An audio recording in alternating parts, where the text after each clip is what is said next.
The stage was set for Freddy's showdown. Wait, did I say slow down? I meant showdown. No. I did say showdown, didn't I? I thought I did. Weren't sure. Anywho, now that Freddy was wearing his silver ear thing and his old gunslinging duds, nobody except Srini recognized him. Not even Sadie Overy or Penelope knew who he was. They thought Freddy had skipped town, and they thought this new guy was just a handsome, silver-eared stranger who happened to be especially up on his pharmacology. Now, Freddy didn't have a lot of time to lose because things in Coarse Gold was getting worser and worser.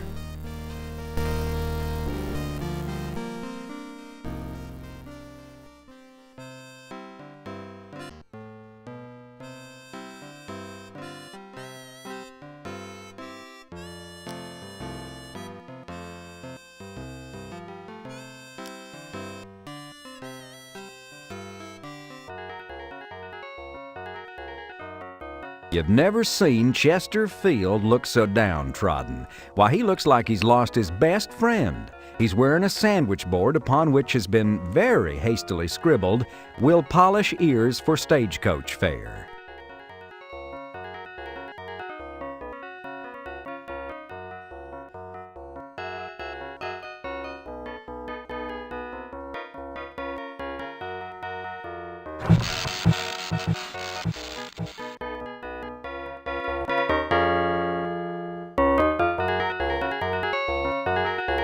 Zircon Jim Laffer. Years from now, his brother Ezekiel will sire a son, who will beget Ethan, who will beget Bartholomew, who will beget Lawrence. That's right, he's Leisure Suit Larry's great-great-grandfather. Howdy, stranger. New in town? Hi, I sure am, and I'm looking for a hot time. I've been noticing some of your fine coarse gold fillies. I wouldn't mind an introduction. Perhaps you could put in a good word for me with one of them. Of course, I know a lot of you boys gotta pay for your fun, but I figure a guy with my looks and breath, hey, they should be paying me, you know? Right? Right. By the way, my name's Laffer. Zircon Jim Laffer. Don't believe I caught yours. Oops, I think I smell something burning or something. Catch you later. Phew, what rock did he crawl out from under? Sam, what the devil is going on here? Do I know you? How could you let this scoundrel swindle people out of their homes and life savings? And you are... I'm wait a minute. No, never mind. You don't know me. But the folks of Coarse Gold are losing their shirts to this lying, thieving, cheating, low-down, no-good, scum-sucking drifter. Please, sir, don't talk that way about the saloon's new owner. Yes, well, I just work here now. If you have any complaints or suggestions, feel free to put them in writing. I'll be happy to pass them along to the new management.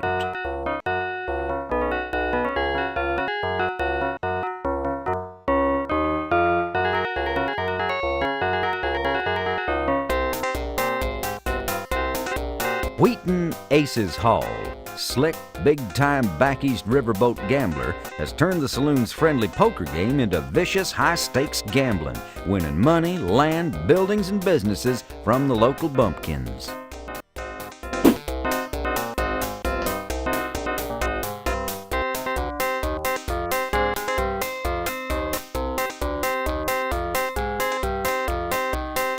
Quit prodding me, stranger. I'll finish with you later.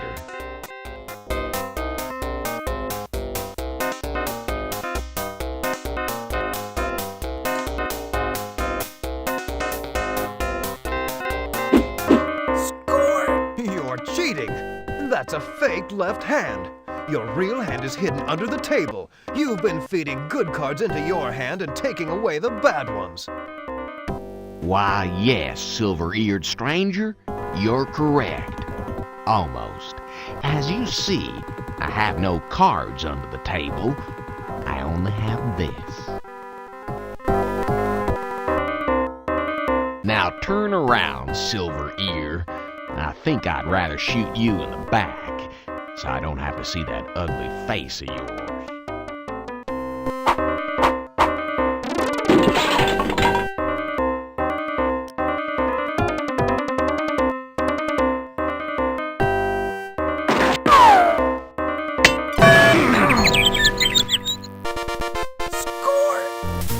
Ooh-wee! He did it! What a manly man! Riverboat gambler in the corner pocket. Yee-haw! I could have done that if I'd wanted to. I just didn't feel like it. That's all.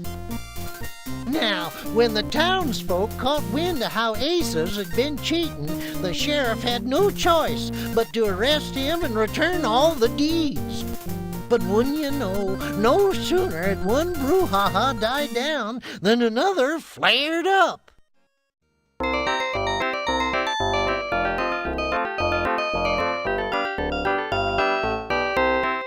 Sam, what's going on outside? You got any idea? All I know is that someone paid some cowhands to stand in the middle of their cattle drive, come into town and shoot the place up. Don't know why. It's dangerous out there. A person might get shot. Yes, but I figure they'll get bored sooner or later, or they'll shoot each other, or something.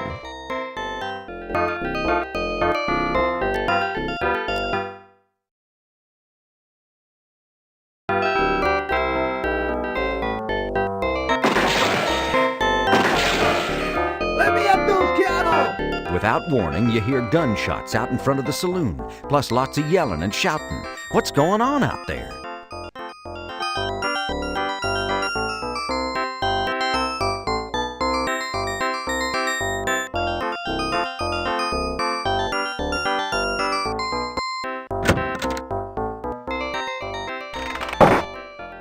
The stairs feel solid enough.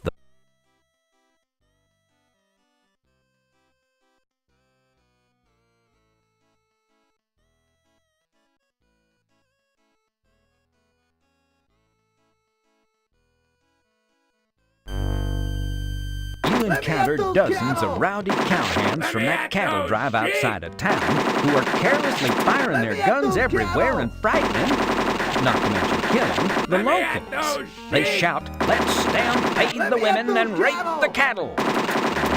Luckily, the rowdy cowboys don't notice you from down below. Let me at those cattle! Let me at That just doesn't. Let me at those cattle! Let me at those sheep!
Good idea, but you just don't have a straight shot from here.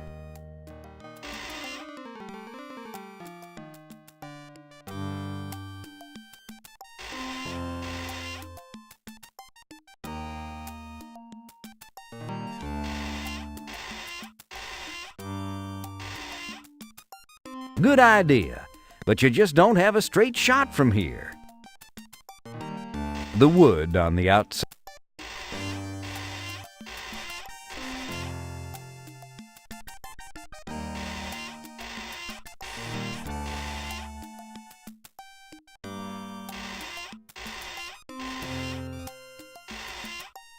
You take careful aim with your pistol and slowly squeeze off a shot.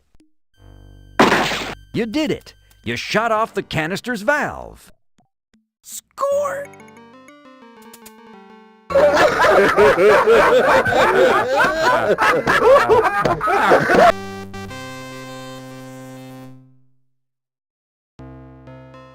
Yipperoonie! Freddy done made them cowhands laugh themselves to death with a well-placed bullet.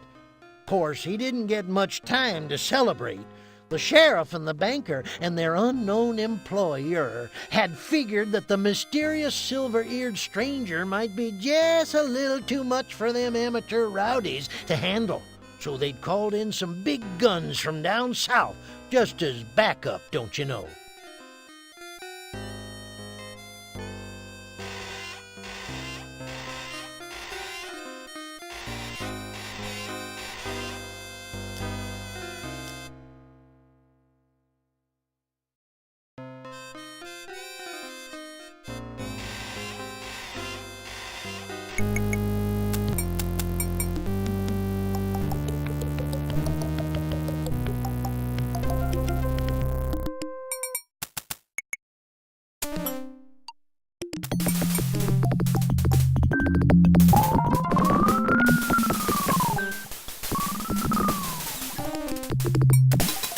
Hey, knock off the sound effects already!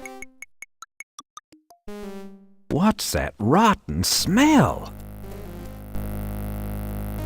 Oh no, it can't be.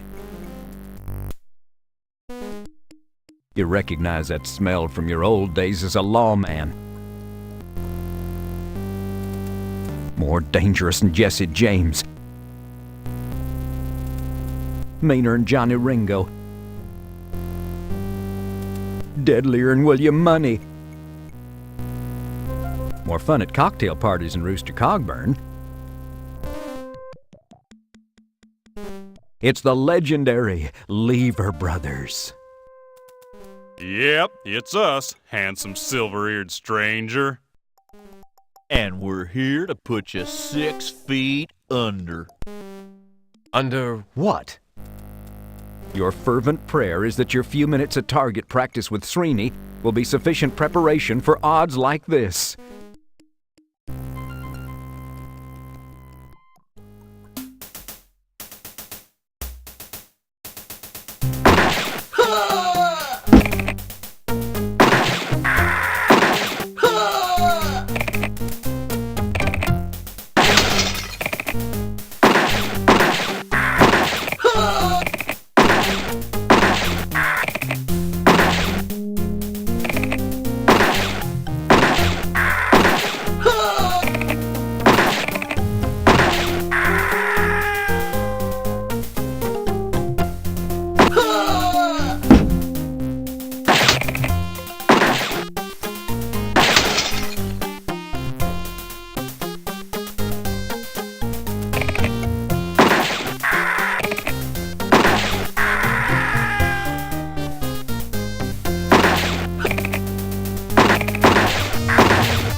With his refurbished shooting skills, Freddy was able to blast the Lever Brothers to smithereens.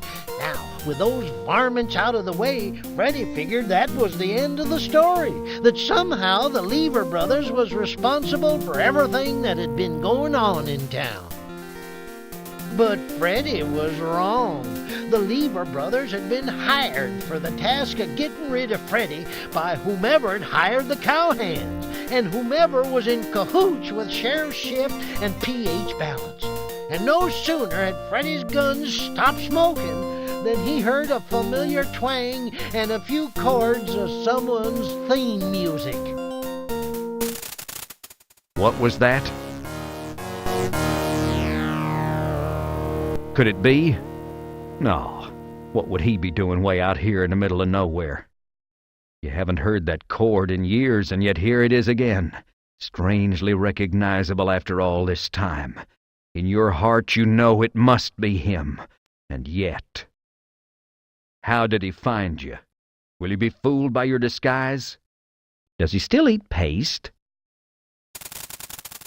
Kid, I want you out of town by sundown. Well, sure, stranger. I'll be riding out of town well before sundown, leaving your sorry carcass for the buzzards to pick apart. Will not. Will too. Not. Two. N. E. I refuse to play this juvenile word game with you. I refuse to play this juvenile word game with you. What are you doing now, repeating everything I say? What are you doing now? Repeating everything I say? So that's why they call you Kenny the Kid. Because you are nothing but an immature little child, an anal retentive case of arrested development, with an unresolved edible complex and probably codependent to boot. You were a punk when I faced you back in St. Louis, and you're still a punk. Say your prayers, outlaw. Say your prayers, outlaw. Now cut that out. St. Louis? I didn't know anybody with a silver ear in St. Louis, yet somehow you seem vaguely familiar. Maybe we'll have time to compare yearbook photos. In hell!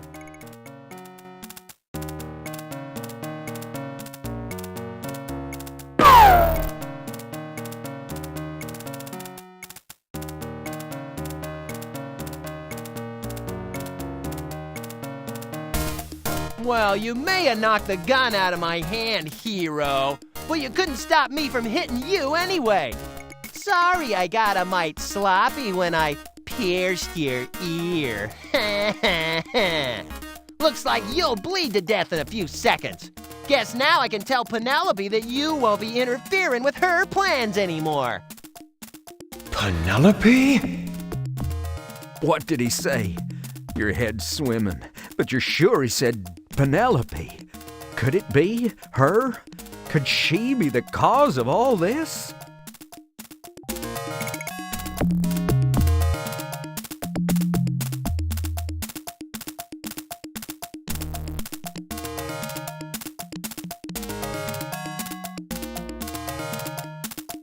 Score! You weakly pull the neckerchief from around your neck.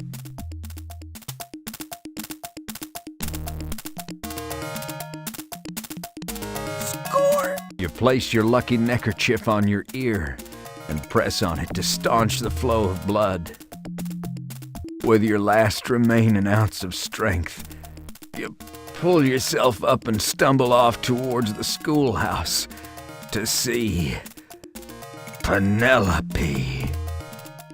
Penelope. Penelope the sweet. Penelope my beloved. Penelope the traitor. Freddy dragged his bleeding self over to the schoolhouse.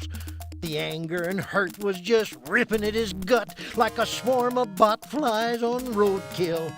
Only worse, 'cause Freddy, unlike roadkill, was still alive. The schoolhouse door was unlocked for once, and Freddy walked right on in.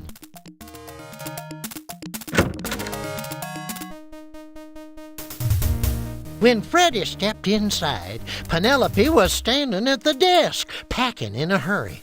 She didn't even notice him come in. Gazing at her like that, Freddy saw her for the conniving snake in the grass she really was. All the bitter hurt and betrayal and rage was too much for Freddy to hold down. It churned around inside of him and finally welled up, bubbling to the surface in a furious storm of outrage. Hey, Penelope, what gives?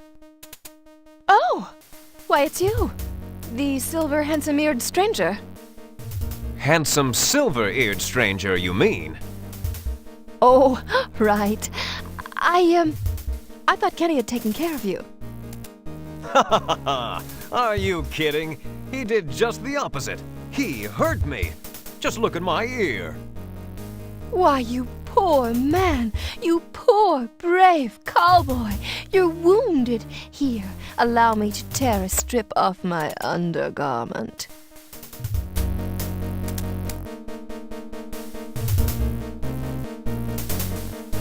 Penelope slowly moved her hands up to her bodice and began to carefully unbutton it, one button at a time, staring straight into Freddy's eyes.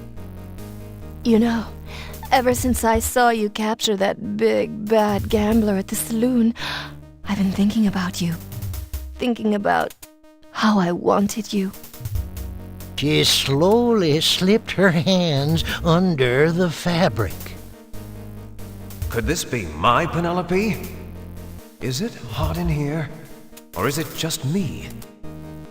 And what's with all this echo? Thinking about how I needed you. And before Freddy knew it, Penelope yanked a derringer from her bosom and aimed it at him. Dead, that is. Drop him, gunslinger! Now!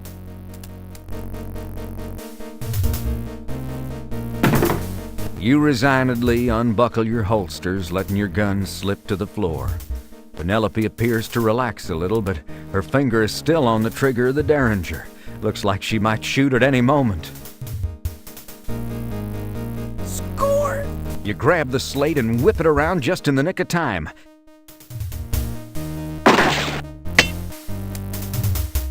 As you bend down to pick up your gun belt, Penelope hurls the derringer straight at your head.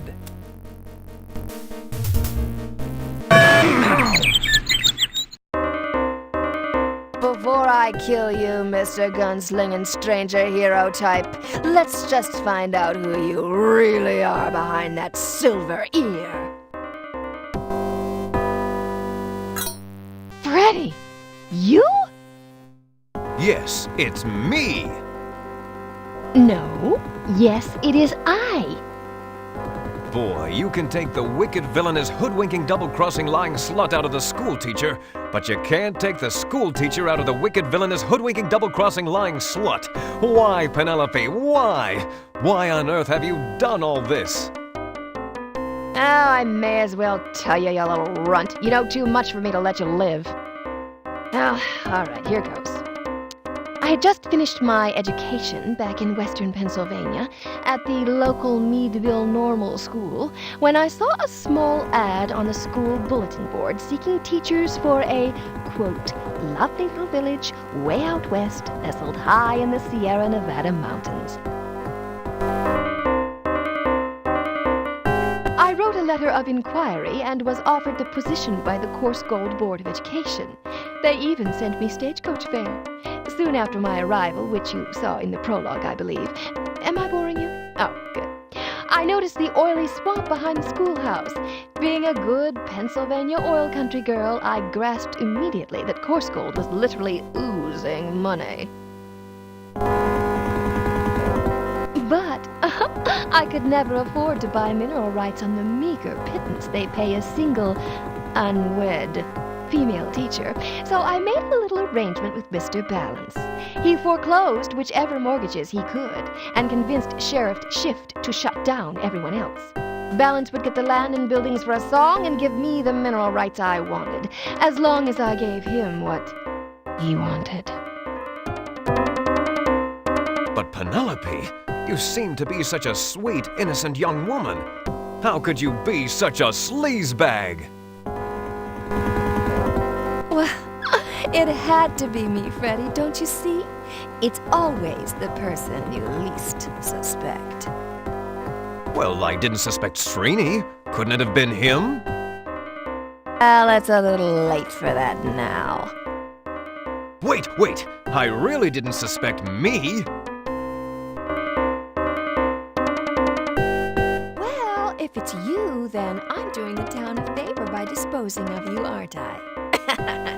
Oh, kill me. Penelope eyes the lantern sitting on the newel post. Oops! How clumsy of me! Oh well, Course Gold won't be needing a schoolhouse anyway. Wait, there were a lot of other people I didn't suspect.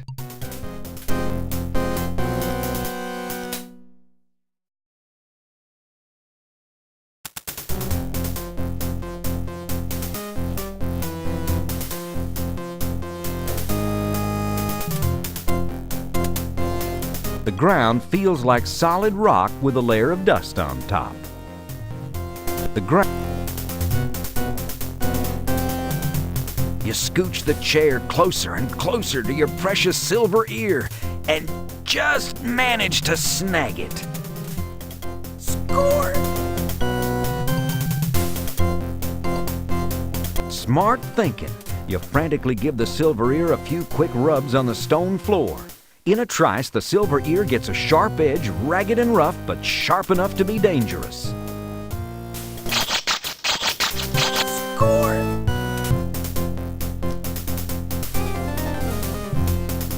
You manage to slice into the ropes with the sharpened silver ear. Score!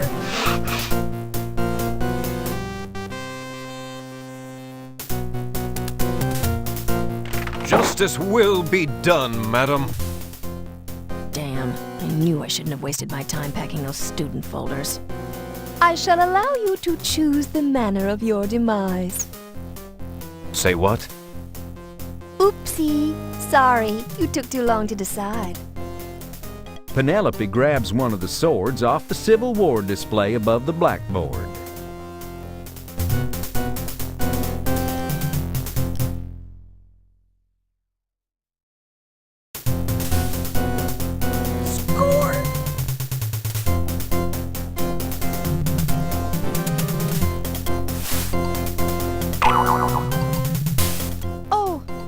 I wonder, did I forget to mention downstairs that Meadville Normal had the nation's first female fencing team?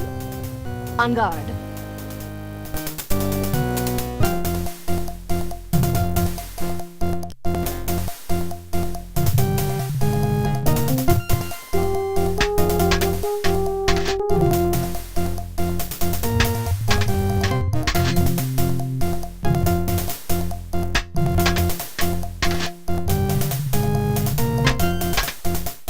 Yep, Freddy met his death at the tip of a sword.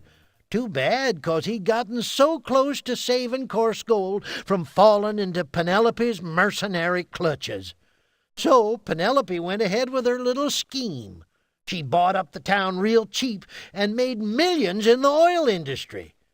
She died just a few years back, but she was so rich that she had herself froze solid till they could find a way to bring her back to life. Ain't that a hoot?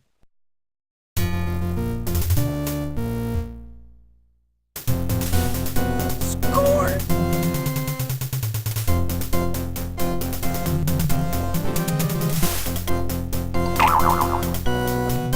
Oh!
It's not a foil, it's a saber.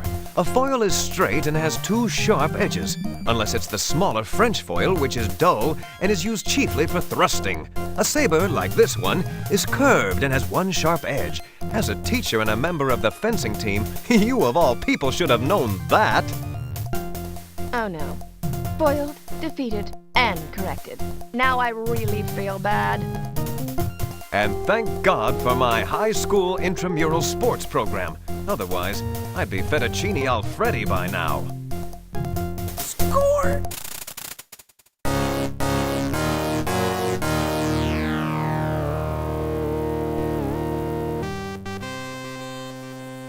Hey, it's you! I recognize you now from the old neighborhood.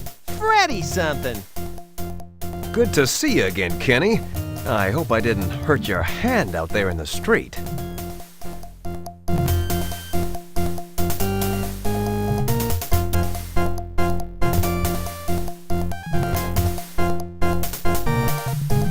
No, not my hair, Kenny, but this!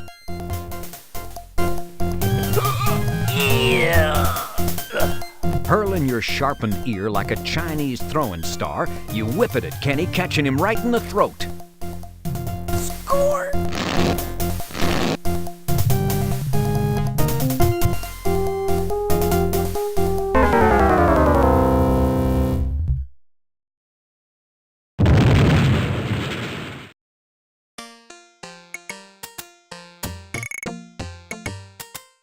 Yes, sir, by gum, by cracky. With his one good ear all mangled and grody, Freddy managed to leap from the schoolhouse just seconds before it went up in the biggest conflagration coarse gold had ever seen. The truth came out about Penelope and how she'd been plotting to buy up all the oil rights. There was no earthly way she could have survived the blast. Still, it were curious how they never recovered her body. Sheriff Shift and P.H. Balance were run out of town on a rail. The townsfolk leased the oil rights to some big developers. Soon everybody was rolling in dough, sprucing up the town and revitalizing coarse gold. Me, I eventually found my whittling knife, all gunked up. I don't remember dropping it. Must have had a spell of stupidity or something. And as for Freddy, well, he made himself another couple of silver prosthesii, one to replace the ear that Kenny just shot off, and one to replace the silver ear that ended up fatally lodged in Kenny's neck. What with all the fuss, Freddy was able to keep his gunslinging identity a secret. And it were a good thing, too, 'cause Freddy's adventures was far from over. But that little nipper is another story. Now get off my lap. You're starting to compact my vitals.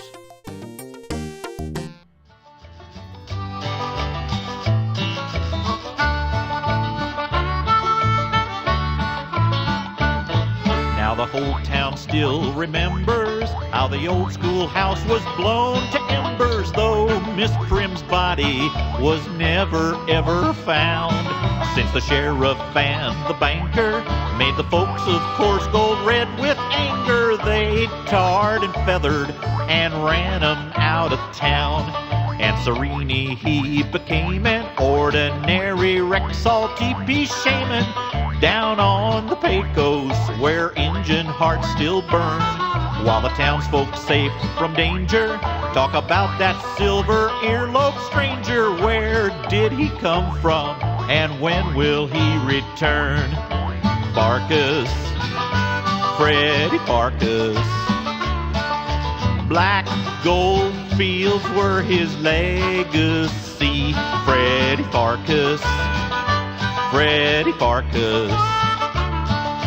Peerless, earless, and free.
Freddy, you? Why, Penelope? Why? Why on earth have you done all this? I suppose I can tell you. You know too much already, so I can never let you live. I had just finished my education back in western Pennsylvania at the local Meadville. Oh, wait a second, Josh, can I ask you a question? Cut! Shelley, how many times do we have to do this damn scene? It's just that I don't understand my motivation for this speech. Oh, jeez. I mean, why would Penelope reveal all this to Freddy? Why doesn't she just kill him? Get on with it, for crying out loud. Just do it, all right? I want to get home tonight. Look, I've got people coming in from the coast. This is about acting, Gil. You wouldn't know anything about that. Shell, it's just a plot device so that the audience understands what's going on. Otherwise, we leave a lot of unanswered questions. Oh, can't we just put it in the manual instead, Joshy, sweetie, booby, honey? It's just so dull. No, they might read it before they finish the game. Ready to take it again? All right, fine, I suppose. And action!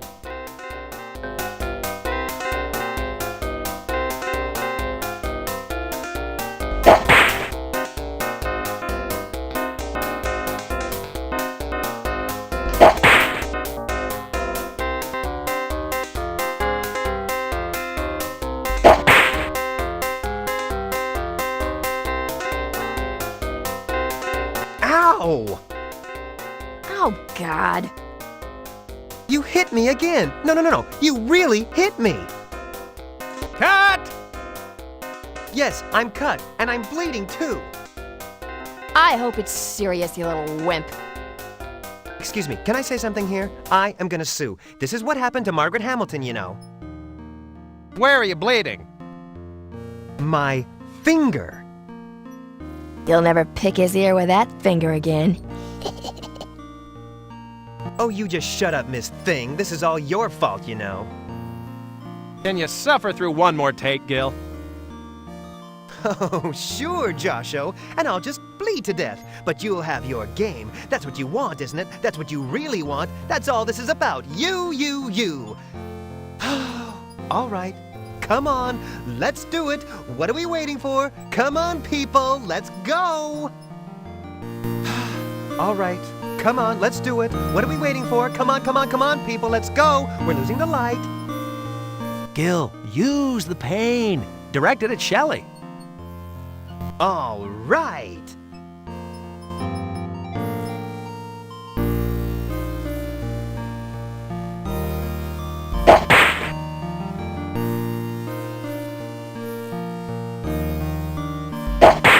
O my formal fellow, I am but a weary traveler from a land far, far away. Cut! What was wrong with that? The accent slipped, babe. Good.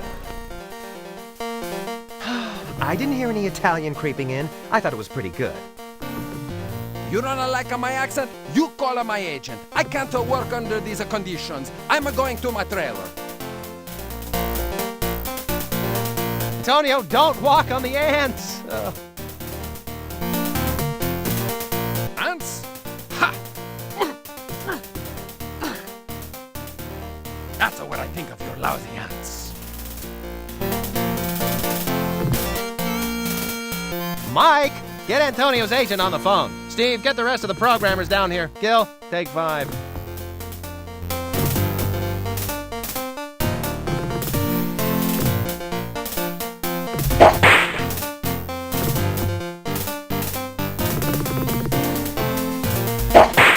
Double, stunt double. Hey, I said stunt double. I'm not gonna do this jump myself. I could break my neck. I'm going to my trailer. Gil, just do it. Oh, yeah, right. Like that's in my contract. My stunt double is supposed to handle this. She can't. She quit yesterday. Oh, really? Why? People, work with me here. Huh? I'm sensing reluctance. Now, please, just do the jump before we lose the assay set, all right? Oh, honey, doesn't this scene take place at night? Well, we're shooting day for night. It's cheaper. The artists will fix it in post-production. Oh, I see. Off the set, Millie! Oh, but I wanted to watch Gil break his neck. Get out! He's nervous enough about doing the scene without you watching him. Ready, Gil? This is ridiculous. I swear, I will sue if something goes wrong. This is what happened to Margaret Hamilton, you know. Just do it! And action! Ow! Workers' comp! Workers' comp! Cut!